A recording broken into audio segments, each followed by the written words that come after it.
પ્રકરણ 2 આસપાસ શું? પૃથ્વી, સ્થાન, ઉદ્ભવ અને આવરણો. સારાંશ. મિત્રો, કોઈને પૂછવામાં આવે કે તેની આસપાસ શું છે તો તે વ્યક્તિ કહેશે કે હવા, પાણી, ધૂળ, સૂર્યપ્રકાશ વગેરે. આ બધું પૃથ્વીમાં સમાયેલું છે. સૌર પરિવારનો આ ગ્રહ કે જેનું સ્થાન શુક્ર અને મંગળ ગ્રહની વચ્ચે આવેલું છે. આ ઉપરાંત એકમાત્ર પૃથ્વી જ છે કે જ્યાં સજીવોને અનુકૂળ તાપમાન, પાણી અને હવા મળી છે, જે અન્ય ગ્રહો પર શક્ય નથી. આમ આપણી પૃથ્વી અજોડ છે. સૈદ્ધાંતિક સમજ.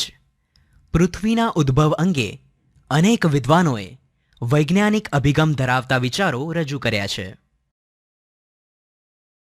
સામાન્ય રીતે એવું માનવામાં આવે છે કે પૃથ્વી સૂર્યમાંથી છૂટી પડી હોવાથી તે અગનગોળાના સ્વરૂપમાં હતી. આ અગનગોળો ધીરે ધીરે ઠંડો પડતા જુદા જુદા તત્વોનું ક્રમશઃ પ્રવાહી અને ઘન સ્વરૂપમાં રૂપાંતર થયું. આમ પૃથ્વીની આસપાસ વાયુઓનું આવરણ તથા પૃથ્વીની સપાટી પર માટી અને ખડકોનું ઘનાવરણ અસ્તિત્વમાં આવ્યું. એ જ પ્રમાણે આવરણમાં રહી ગયેલા વિશાળ ખાડાઓમાં પાણી ભરાતા મહાસાગરો અસ્તિત્વમાં આવ્યા અને પૃથ્વીનું ચોક્કસ સ્વરૂપ રચવામાં આવ્યું. સૂર્યની આસપાસ ઘૂમ્યા કરતી ગરમ પૃથ્વીની ઉપરની સપાટી ઠર્યા બાદ તેનો પોપડો બંધાયો અને આ રીતે તેના પડને આપણે મૃદાવરણ તરીકે ઓળખતા થયા. પૃથ્વીની સપાટીના નીચાણવાળા ખાડાઓમાં પાણી ભરાતા સમુદ્રો બન્યા અને આ આવરણને આપણે જલાવરણ તરીકે ઓળખીએ છીએ. પૃથ્વીની સપાટી પર ચારે બાજુ વીંટળાયેલા આવરણને આપણે વાતાવરણ તરીકે ઓળખીએ છીએ. આવી રીતે પૃથ્વી પર જીવસૃષ્ટિ વિકાસ પામી અને સજીવ સૃષ્ટિના આવરણને જીવાવરણ તરીકે ઓળખવામાં આવે છે. મૃદાવરણ. સારાંશ. પૃથ્વી પર રહેતા સજીવોને માટે જેમ અનુકૂળ તાપમાન, હવા અને પાણી જરૂરી છે, એ જ રીતે મૃદાવરણ, જલાવરણ, જીવાવરણ અને વાતાવરણ આ 4 આવરણો પણ અગત્યના છે. અહીં આપણે મૃદાવરણ શું છે, તેની ઉપયોગિતા શું છે તે વિશે જાણીશું. સૈદ્ધાંતિક સમજ. બંધારણ. મૃદ એટલે માટી. પૃથ્વીનો ઉપરનો પોપડો માટી અને ખડકો જેવા ઘન પદાર્થોનો બનેલો હોવાથી તેના ઉપલા પડને મૃદાવરણ કહે છે. તેને ઘનાવરણ કે શિલાવરણ પણ કહે છે. આ પોપડો માટી અને ખડકોનો બનેલો હોવાથી તેની સપાટીથી જેમ જેમ ઊંડે જઈએ તેમ તેમ તાપમાનમાં વધારો થાય છે. આ પૃથ્વીના પેટાળમાં વધારે ગરમીને લીધે અંદરના ખડકો પણ પીગળી જઈને પ્રવાહી સ્વરૂપમાં ફેરવાઈ જાય છે, જેને આપણે મેગ્મા એટલે કે ભૂરસ તરીકે ઓળખીએ છીએ. મેગ્માની અંદર રહેલા વાયુઓ અને ખડકોનું દબાણ પણ એટલું વધારે હોય છે જેથી ગરમી અને દબાણ જેવા વિરોધી બળો વચ્ચે સમતુલા જળવાઈ રહે છે.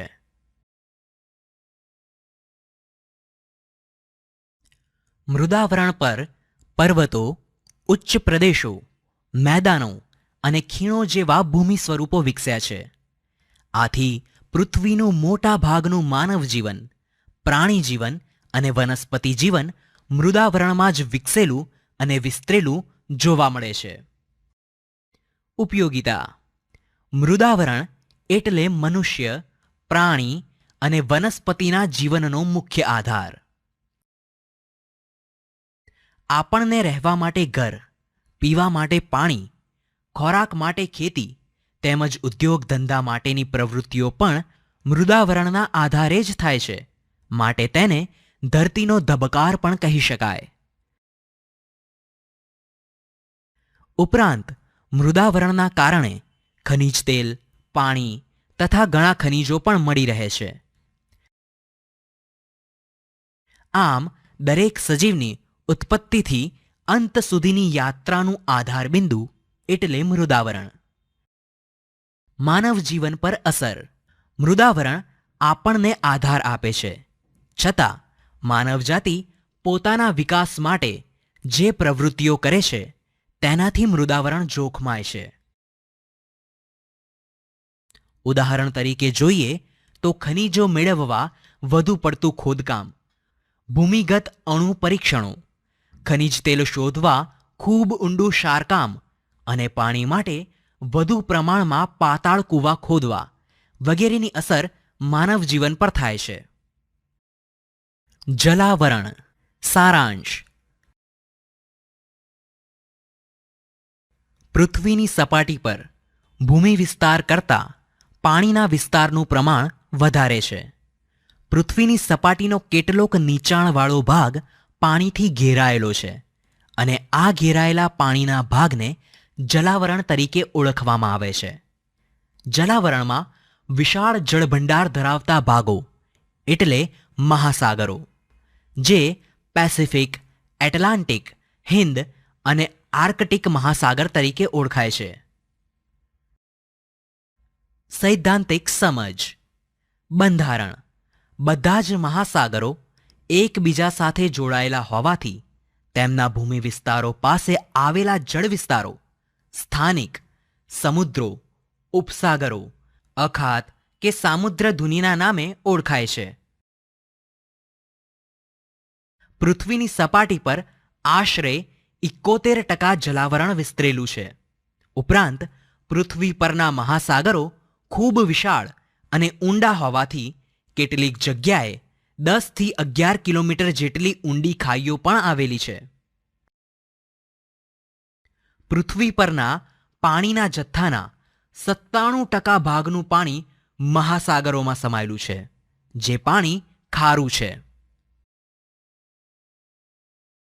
બાકી રહેલા પાણીનો આશરે પોણો ભાગ ધ્રુવો પર તથા હિમાલય અને બીજા ઊંચા પર્વતો પર બરફ રૂપે છે, જ્યારે કેટલોક જથ્થો ધરતીમાં છે.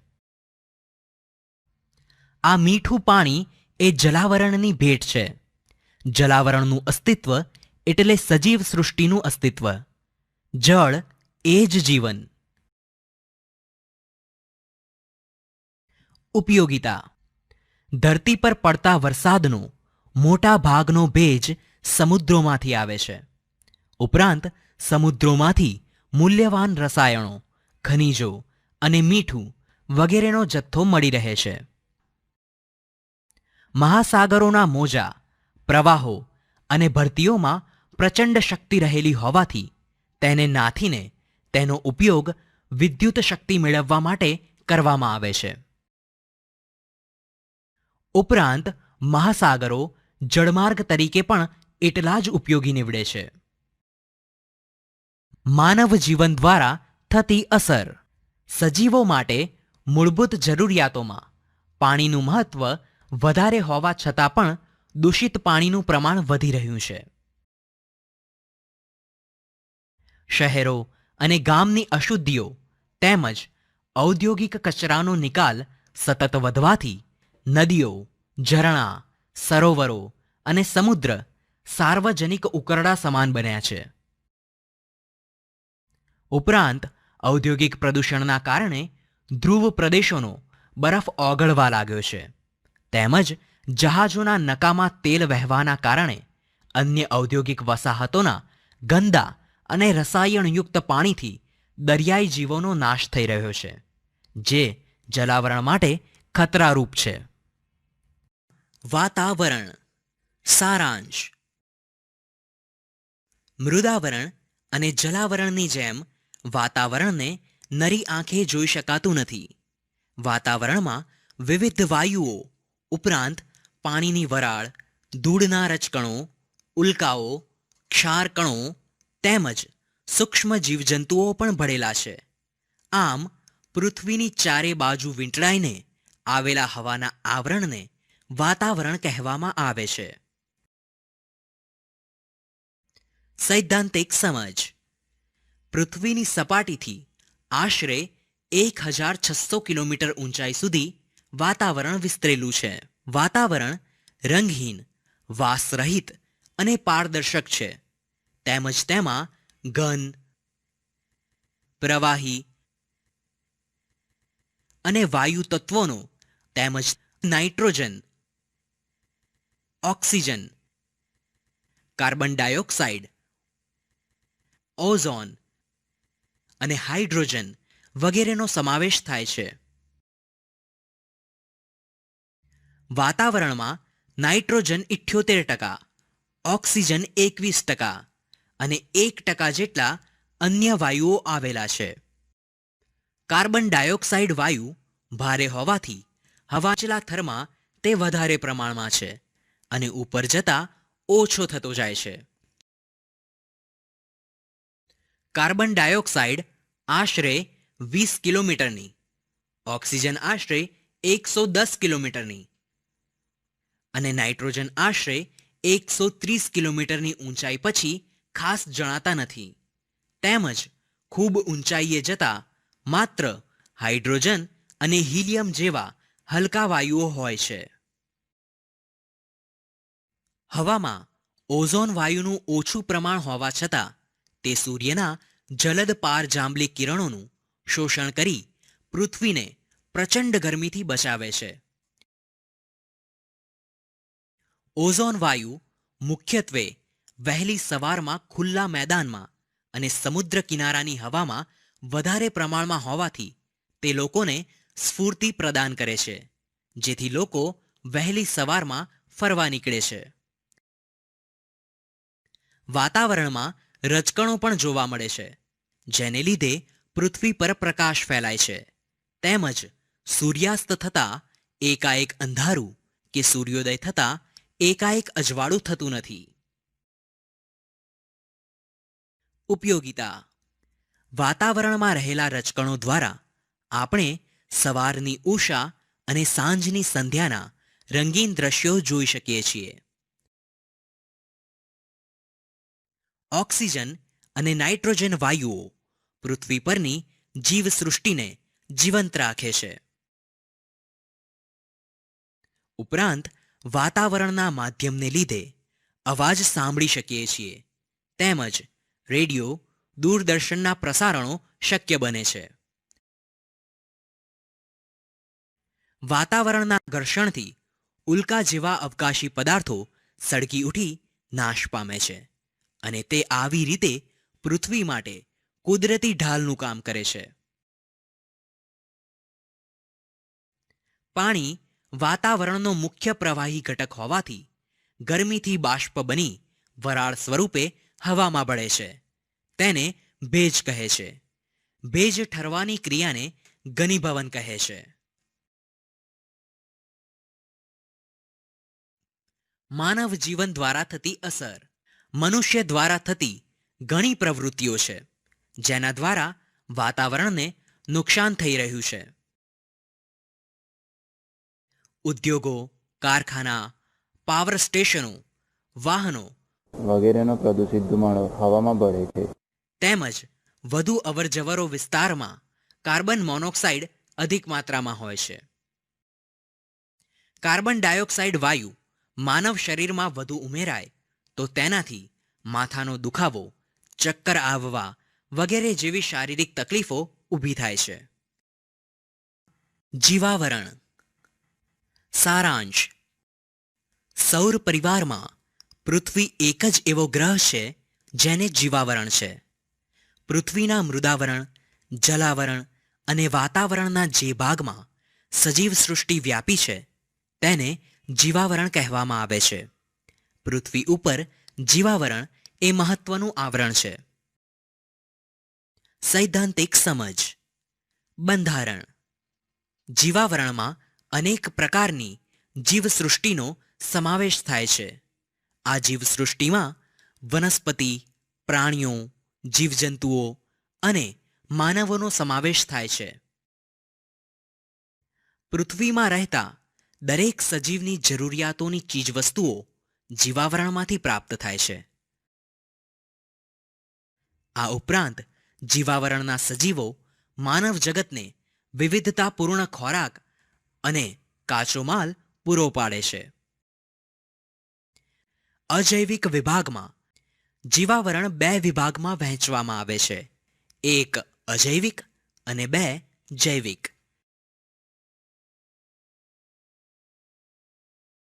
અજૈવિક વિભાગમાં મૃદાવરણ, વાતાવરણ અને જલાવરણનો અભ્યાસ કરવામાં આવે છે. જૈવિક વિભાગમાં વનસ્પતિ, પ્રાણી અને સૂક્ષ્મ જીવાણુઓનો સમાવેશ થાય છે. માનવ જીવન દ્વારા થતી અસર. સામાન્ય રીતે જીવાવરણ સંતુલિત સ્થિતિમાં છે, પરંતુ માનવીય પ્રવૃત્તિઓ દ્વારા આ તંત્રને તોડવામાં આવે છે અને અનેક મુશ્કેલીઓ ઊભી કરવામાં આવે છે. પર્યાવરણના શોષણના ભોગે માનવી વિકાસ કરી રહ્યા છે, જેના કારણે કુદરતની પોષણ કડી જોખમાય છે. આવી સ્થિતિ માનવી અને પર્યાવરણ એમ બંને માટે નુકસાનકારક છે.